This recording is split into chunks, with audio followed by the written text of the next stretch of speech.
Salam, xoş gördük müəllimlər və dəyərli şagirdlər. Yenə növbəti bir dərsin saatlı dərsinin qarşınızdayım. Bugün bitki toxumları haqqında ətraflı məlumat verməyə çalışacağım. Bilirsiniz ki, müəyyən qədər suallarımızda düşür və bizi bəzən çətinliyə salır və müəyyən əlavə məlumatlar da yenə qeyd edəcəm. Siz də özünüz üçün bunları qeyd edə bilərsiniz. Gəlik toxuma nədir? Ümumiyyətlə biz bilirik ki, ən əvvəldən qalsaq canlı orqanizm hüceyrələrdən təşkil olunmuşdur və hüceyrələr birləşərək toxumalara əmələ gətirir. Toxumalar orqanlar sistemi isə orqanizmi formalaşdırır və biz toxuma anlayışını artıq ali bitkilərdə qeyd edəcəyik. Bilirik ki, ibtidai bitkilərdə yalnız ibtidai bitkilər toxuma və orqanlara malik deyil. Və həm bitkilər, həm heyvanlar, ümumiyyətlə ibtidailərdə biz toxuma və orqan söz anlayışı istifadə etmirik. Ancaq ali bitkilərdə isə artıq biz toxuma anlayışından istifadə edəcəyik. Və toxumalar, ümumiyyətlə toxumanın tərifini qeyd edək ilk öncə. Quruluş və mənşəyi eyni olan, eyni funksiya yerinə yetirən hüceyrə və hüceyrəarası maddələr qrupuna toxuma deyilir. Biz dedik ki, toxumalar hüceyrəarası maddəsi toxumanı bir çox hansı ki funksiya yerinə yetirir. Hüceyrəarası maddə məsələn müəyyən toxumada fərqli az ola bilər, müəyyən toxumada hüceyrəarası maddə çox ola bilər və hüceyrəarası maddə toxumada əsasən həm mexaniki möhkəmlik verir eyni zamanda möhkəmlik və eyni zamanda tənəffüsünü təmin edir. Hüceyrənin tənəffüsünü təmin edir və eyni zamanda qidalanmasını təmin edir və uşaqlar. Və dedik ki, əksər ali bitkilər toxumaları var. Və bu ali bitkilərdən biz bəzi, məsələn, niyə əksər deyil? Çünki bəzi ibtidai mamurlarda, böyük yosunlarda dedik ki, inkişaf etmiş toxuma olmur. Və gəlin görək toxumalar özləri neçə yerə bölünür? Ümumiyyətlə, bitki toxumaları özləri 2 yerə bölünür. Biz bunu türədici toxuma deyirik. Türədici toxumalar, ümumiyyətlə toxumalar yazaq. 2 qrupa bölünür. Türədici və daimi toxumalar. Daimi toxumalar deyirik biz buna. Və daimi toxumalar gördüyünüz bitki toxumaları 6 qrup toxuma hesab olunur. 6 qrupa bölünür. Onlardan bir qrupu türədici toxuma, yerdə qalan 5 qrupu isə biz buna daim toxumalar qeyd edirik. Daim toxumalardakı ötürücü toxuma, ürdü toxuması, mexaniki toxuma, əsas toxuma və ifrazat toxuması. Və gəlin uşaqlar, bunların toxumaların quruluşu, hər bir toxumanın yerinə yetirdiyi funksiya, quruluşu haqqında ətraflı məlumat alaq. İlk olaraq biz deyək ki, türədici toxuma və ya meristema toxuması. Meristus bölünən deməkdir. Digər adı da məhz buradan götürülür. Daim bölünür. Daim bu toxumada, türədici toxumada tez-tez mitoz prosesi baş verir, bölünür. Bitkinin digər toxumalarını əmələ gətirir və ona görə də biz buna meristema və ya bölünən toxuma da adı ilə də adlandıra bilərik. Və hər bir toxumanın özünün hüceyrələrinin müəyyən quruluşu var. Gəlin ilkin olaraq türədici toxuma haqqında deyək. Türədici toxuma bitkinin boy atan hissəsində yerləşir. Bir qism hüceyrələr, inisial hüceyrələr meristema vəziyyətində qalır. Digəri isə ixtisaslaşaraq daim bayaq dediyimiz kimi toxumanın əmələ gəlməsində iştirak edir. Gəlin görək türədici toxumanın hüceyrələrinin quruluşu necədir? Demək uşaqlar, siz də qeyd edə bilərsiniz. Demək, nazik divarlı. Çünki niyə? Daim bölünür. İri nüvəli. Bu da bunun daim bölündüyünü qeyd eləmək olar. Və fəal maddələr mübadiləsi həyata keçirən hüceyrələrdir. Demək ki, bu fəal maddələr mübadiləsi həyata keçirilməsi, bunun daim bölünmə vəziyyətində qalması, hansı ki, eyni zamanda digər hüceyrələrə bölünərək digər toxumaların əmələ gəlməsini də təmin edir. Və növlərinə gəldik uşaqlar. Hər bir toxumanın da özlərinin növləri var. Bunların növlərini qeyd edirik. Yəni, birinci biz deyək ki, burada təpə meristemi. Təpə meristemi zoğun uc hissəsində və kökün uc hissəsində. Biz kökün uc hissəsində nəyə qeyd elədik? Demişik ki, bölünmə zonasında və eyni zamanda böyümə zonasında böyümə zonasında da biz bunu müşahidə elə bilərik inşallah. Bölünmə zonası hüceyrələri bilir ki, daim bölünür və bu zaman kök uzuna doğru inkişaf edir. Və eyni zamanda təpə meristemi, təpə zoğun uc hissəsində yerləşir. Hansı ki, biz bunu əgər bir zoğun ucdan böyüməsini, daha yüksəklərə qalmasını istəmiriksə, məsələn, o hissədən əgər vururuqsa bitkinin həmən zoğun uc hissəsini və onda inkişaf dayanır uşaqlar. Və gəldik yan kambi meristem deyək. Biz bilirik ki, eyni zamanda təkcə bitki təpə hissəsi ilə inkişaf eləmir, eyni zamanda gövdə eninə doğru da inkişaf edir və bu gövdənin eninə doğru inkişaf etməsini kambi adlanan gövdənin hissəsi ilə həyata keçirir. Kambi gövdənin qabıq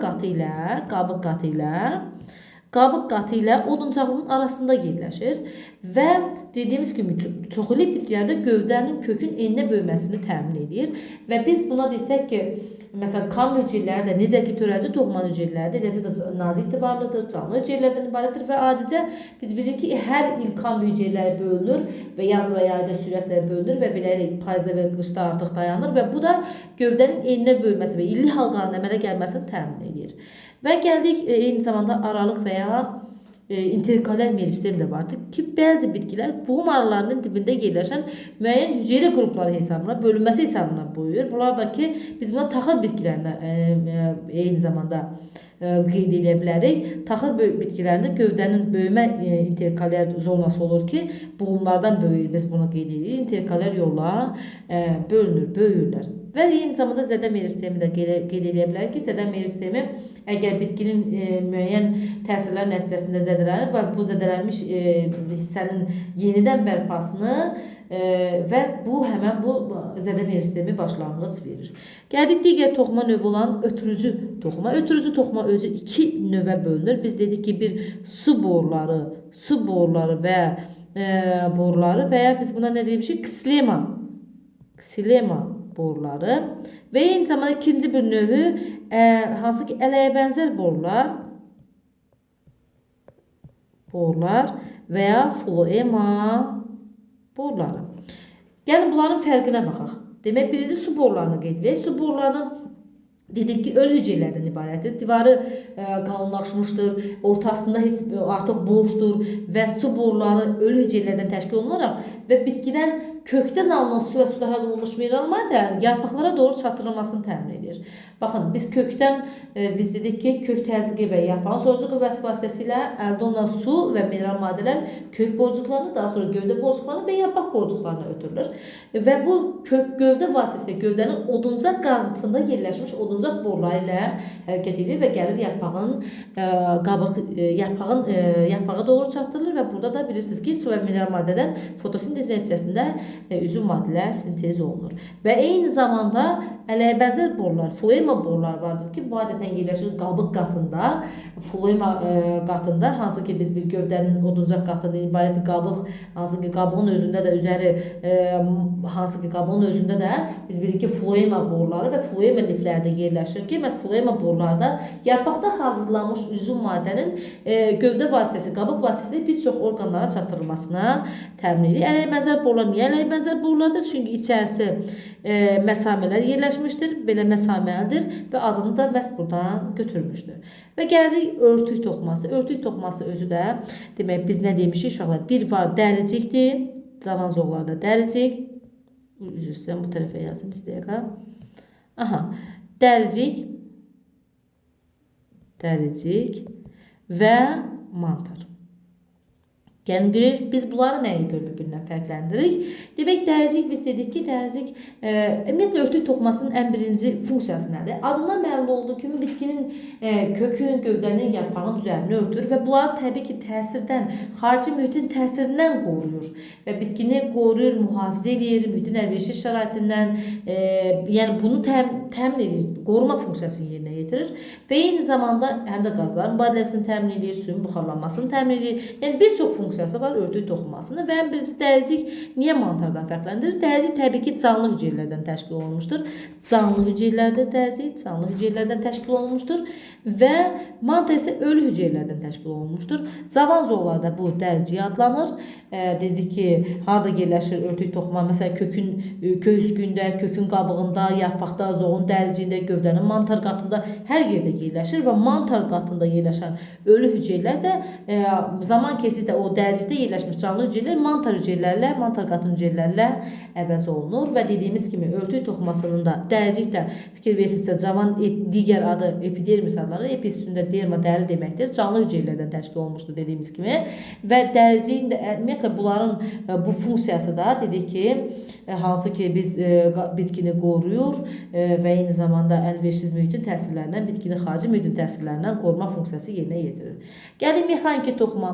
Mexaniki toxuma artıq qalınlaşmış ölü hüceyrələrdən, əsasən ölü hüceyrələrdir, bəzən də canlı hüceyrələrdə deyil, rast gəlinə bilər. Mexaniki toxuma adından məlum olduğu kimi funksiyası nədir? Bitkiyə möhkəmlik verir, dayaq rolunu oynayır. Sanki bitkinin skeletidir, baxın. Sanki bitkinin skeletini təşkil edir və ona görə də bu həm bitkinin təbii ki, adətən ölü hüceyrələrdən təşkil olunur və bitkidə dedik ki, müxtəlif hissələrdə olur. Bu eyni zamanda liflər, oduncaqda yerləşən liflər, qabıqda yerləşən floema lifləri, yarpaqda borlu lifli dəstlər var ki, biz onların içərisində də qeyd eləmişik ki, yarpaqlarda yerləşmiş borlu lifli dəstlərdə həm su boruları ilə bənzər borlu, eyni zamanda mexaniki liflərə də rast gələ bilər ki, bu da yarpağa da elastiklik verir və dayaq funksiyasını yerinə yetirir. Və gəldik digər bir toxuma isə əsas toxumadır.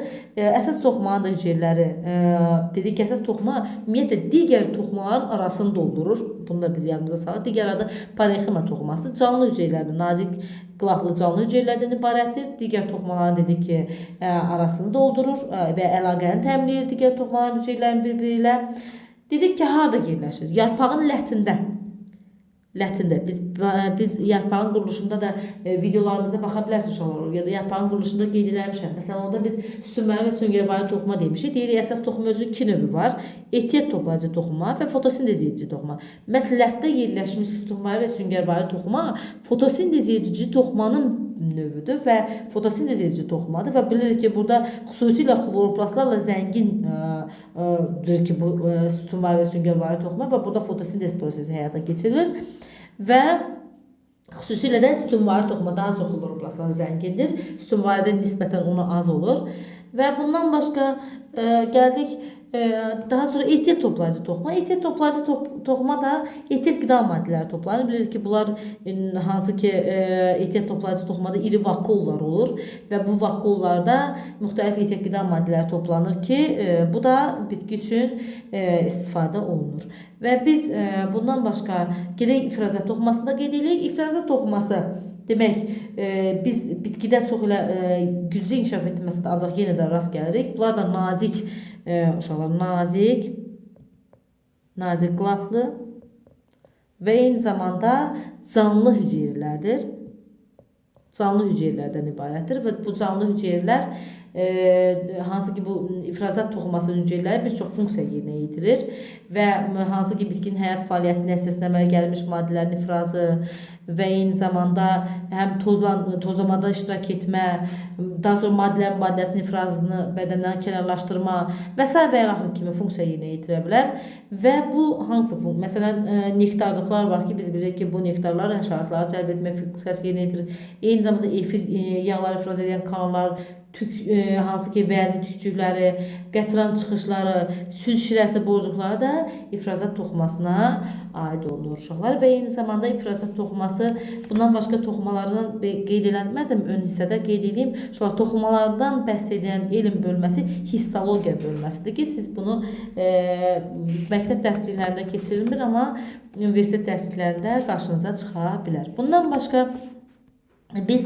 eyni zamanda mən toxuma və orqanlardan da danışmaq istəyirəm. Biz bildik ki, biz toxumaları birləşərək orqanlara əmələ gətirir və hər bir bitkinin orqan, ümumiyyətlə orqan sözünün mənası, uşaqlar, orqan sözünün mənası silah alət deməkdir. Organiya sözündən götürülüb, Yunan mənşəli demək,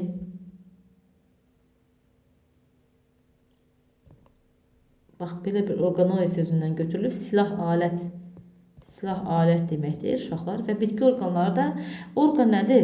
Canlı orqanizmin müəyyən quruluşu olan və ona uyğun hər hansı bir funksiya yerinə yetirən hissəsidir. Yəni həmin o quruluşa uyğun bir funksiya yerinə yetirən hissəsidir və biz dedik ki, ibtidai bitkilərdə toxuma və orqan olmadığı halda ali bitkilərdə artıq müəyyən orqan və artıq toxumalar əmələ gəlmişdir və dedik ki iki qrupa bölünür toxum qrup, hansı ki bitkinin orqanları, vegetativ orqanlar və generativ orqanlar. Vegetativ orqanlar bitkinin həyat fəaliyyətinin təmin edir. Bunlar qidalanma, tənəffüs, böyümə, inkişaf, yəni bu kimi funksiyalar həyata keçirir və bu vegetativ orqanlara biz deyəcəyik, vegetativ orqanları kök, gövdə və yarpaq. Yarpaq generativ orqanlar da bilirik ki, bitkinin çoxalmasını və yayılmasını təmin edir və eyni zamanda burada biz aid edirik çiçək, meyvə və toxum. Çiçək, meyvə və toxum. Biz bunu generativ orqanlarda qeyd edirik və biz ən birinci uşaqlar, ümumiyyətlə orqanların əmələ gəlməsinə biz qeyd edərsək, biz orqanların əmələ gəlmə ardıcılığının tarixi inkişafını belə bir sxema şəklində qeyd edə bilərik. Ümumiyyətlə gəlin biz başlayaq, biz dedik ki, yosunlarda hələ toxuma və orqan formalaşmayıb. Birinci mamurlardan başlasaq, mamurlarda biz nə dedik? Gövdə və yarpaq dedik. Gövdə və yarpaq. Gövdə, daha sonra isə yarpaq artıq mamurlarda formalaşmağa başladı. Daha sonra biz artıq qıclara keçirik. Qıclarda artıq əlavə kök. Biz ilk dəfə əlavə kök anlayışını qeyd elədik. Ondan sonra isə əlavə köklərin üzərində biz bilirik ki, yan köklər əmələ gəlir. Yan köklər. Və daha sonra biz çırpaq toxumlarda artıq biz toxum anlayışını keçsik və Toxumdan sonra da biz artıq, toxum varsa təbii ki, biz əsas kök anlayışını deyəcəyik. Artıq bu çırpaq toxumlarda əmələ gəldi. Əsas kökdən sonra artıq örtülü toxumlarda biz ilk dəfə olaraq çiçək və meyvə anlayışını da istifadə edirik. Meyvə.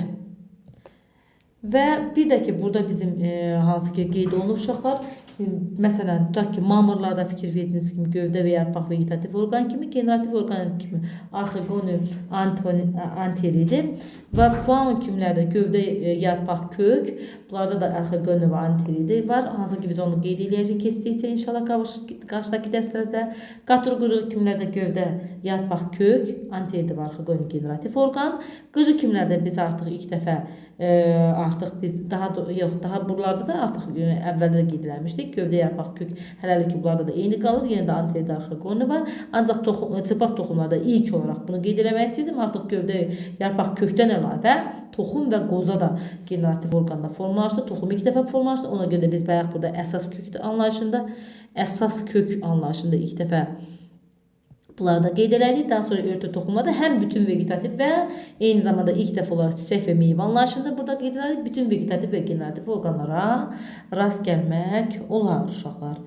Bu qədər növbəti dərsimizdə, bu qədər inşallah sizə müəyyən əlavə məlumatlar vermiş oldum. Beləcə digər dərslərdə vaxt tapdıqda inşallah sizlərə çəkib atmağa çalışacağım. Sağ olun inşallah, növbəti dərslərdə görüşərik.